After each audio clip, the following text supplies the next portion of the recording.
પછી આ રે કોઈ 2-5 લોકો ટીખળ કરો છે અહીંયા એને પુશઅપ કર્યું અને એ કારણોસર કાપતો નહોતો. તો 2021ની અંદર પણ અમારી વંડીને સતત ને આજે એનો ફોટોગ્રાફર છે કે એ વંડીને સતત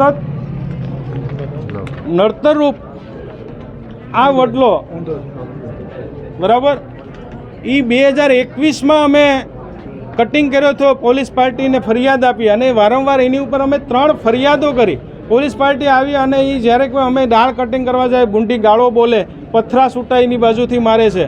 એટલે સમાજના ઓલામાં વેર વિદ્રોહ ન થાય એટલે અમે 2023માં પણ ફરી આવી રીતે ડાળ કટિંગ કરી. હવે 23થી 2 વર્ષની અંદર આનો ઘટાદાર તમે જોઈ શકો છો કે વડલો કેટલો ઘટાદાર થઈ ગયો. અમે એને ઉપરથી ટોટલ કટિંગ કરી નાખ્યો હતો.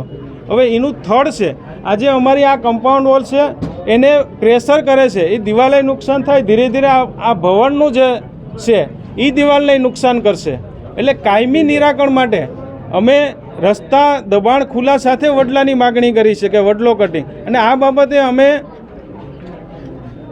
નવેમ્બર 2024માં માન્ય તલાટી અને તત્કાલીન વહીવટદારને અમે અરજી આપેલી હતી અને અરજીના અનુસંધાને ગ્રામસભામાં પણ ઠરાવી લ્યો. ગ્રામસભામાં ગામ લોકો તમામ કારણ કે અમારું ગામ છે પંચરંગી ગામ છે, તમામ ગામના લોકોએ સમર્થન આપ્યું કે આ વડલો કાપવો જરૂરી છે. અને ગ્રામસભામાં સર્વસંમતિ ઠરાવ કરી અને માન્ય મામલતદાર સાહેબ પાસે આ વડલો કટિંગ કરવા માટે માન્ય તલાટી અને વહીવટદારે માગણી કરેલી. એના બાબતે સર્કલશ્રીએ રોજકામ કરેલું છે, રેન્જ ફોરેસ્ટરે રોજકામ કરી અને દરેક પ્રક્રિયા કરી અને મામલતદાર સાહેબે પહેલા મહિનાની અંદર હુકમ કર્યો હતો 15 દિવસમાં વડ કાપવામાં, ગ્રામ પંચાયતે કાપવાનું છે બરાબર. પછી એને ન્યાય કારણોસર એના પછીના તત્કાલીન વહીવટદાર બદલ્યા એટલે વહીવટદાર કે કોઈ કારણોસર ક્યાં શા માટે ન કાપ્યું. એ પછી સતત અમે અમારી માંગ અત્યારે એ જ છે કે અમારો આ વડલો તાત્કાલિક, કારણ કે મામલતદારે 2 વખત હુકમ કર્યા સેવા સ્વાગતમાં દરેક કાર્યક્રમમાં દર મહિના કાર્યક્રમમાં હકારાત્મક આપે છે જિલ્લા સ્વાગત અને તાલુકા છે. તો શા માટે આ નિર્ણયનો વહેલી તકે નિવારણ નથી થતું અને ગામમાં કોઈ વેરવિદ્રોહ ઊભો ન થઈ જાય એ માટે પણ પ્રશાસનની ફરજ પડે છે. 2023 એપ્રિલમાં પણ આ રીતે કરીને અમે કર્યું. સતત અમારે કરવું પડે, સંઘર્ષ થાય છે. અને અહીંયા પાછળ છે એક લખમણભાઈ કરીને રહી છે, એ વડલો અમને કાપવા નથી દેતા. આ વિશે અમે પંચાયતમાં ગ્રામસભામાં રજૂઆત કરી હતી ઓક્ટોબરમાં, અને ઓક્ટોબરમાં એની ગ્રામસભાએ મંજૂરી આપી અને ગ્રામ પંચાયત દ્વારા વહીવટદાર, તત્કાલીન વહીવટદાર અને તલાટીએ એને દરખાસ્ત માગી હતી મામલતદાર સાહેબ આપસી પાસે કચેરીમાં. અને એનું આરએફઓ રેન્જ ફોરેસ્ટર એની પરમિશન લઈ અને 15 દિવસમાં એક વખત મે મહિનામાં કટિંગ કરવા માટેનો હુકમ કરેલો પહેલા મહિનામાં. તો બી એને ફરી કંઈ કર્યું નહીં. પછી ફરી પાછું આ 5 ફરી કર્યો, કારણ કે આ અમારો પ્રશ્ન આજે પણ સ્વાગત કાર્યક્રમમાં છે આ વિશેનો. અને જિલ્લા સ્વાગતમાં પણ 28 તારીખે પહેલો જ પ્રશ્ન અમારો છે.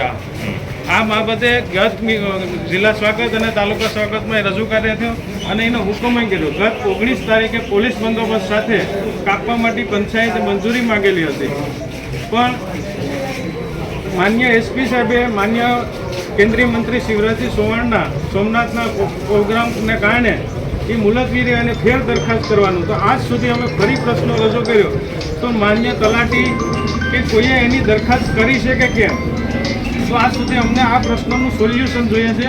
એના માટે આજે અમે આખો સમાજ અને ગામના અન્ય લોકો, કે આ વંડી નિર્માણ થઈ ગામના અન્ય લોકો અને બધા માટે ઉપયોગી થાય છે. અમે કોઈ એક સમાજ માટે નથી, અમે દરેક સમાજને આ માટે ઉપયોગ કરવા માટે આપીએ છીએ. અને બધા ગામમાં, અને એ પણ અમારી સમાજના સ્વૈચ્છિક ફંડથી કરેલું છે. કોઈ અમે કોઈ ગ્રાન્ટ લઈને નહીં કે કોઈ સરકારી જમીન દબાણ નહીં એ બાબતનું. અને આમાં અમુક ગામના એવા વિઘ્ન સંતોથી બે છે કે આ માણસ જે છે વડલાનો પેશકદમી કરવાવાળો એ અજ્ઞાન છે, અભણ છે. કારણ કે એની અરજી તમે જોશો તો એ અંગૂઠા મારે છે અને એને ખોટી ગેરમાર્ગે દોડે છે 2-3 વખત. કારણ કે 1996માં પણ અમે જ્યારે જમીન ખરીદી હતી એટલે ત્યારથી પણ રોડા નાખવાનું જેને કામ કર્યું એના જ પરિવાર આજે રોડા નાખે છે. અને આને અજ્ઞાનતામાં લઈ આવે તો અમારે વહેલી તકે અમારી વંડીને કોઈ નુકસાન ન થાય એ પહેલાં, નકર આની અંદર પ્રશાસન જવાબદાર થાય. અમને માન્ય કલેક્ટર છે આના ઉપર અમે નિયમો અનુસારની કાર્યવાહી કરશું અને હકારાત્મક નિકાલ માટેની તમને બાંહેધરી આપીએ છીએ. તમારી રજૂઆત તમે જ્યાં લાગુ હશે તંત્રને મોકલશું. સાહેબ, આ બાબતે મારે તમને એ જાણ કરવી છે કે એપ્રિલ મહિનાથી સતત સ્વાગત કાર્યક્રમમાં હકારાત્મક આજના જ આવે સ્વાગત કાર્યક્રમમાં છે ને આજના તો સ્વાગત આપણે ડિસ્કસ કરી લઈએ છીએ બરાબર આપણે ઓકે થેન્ક યુ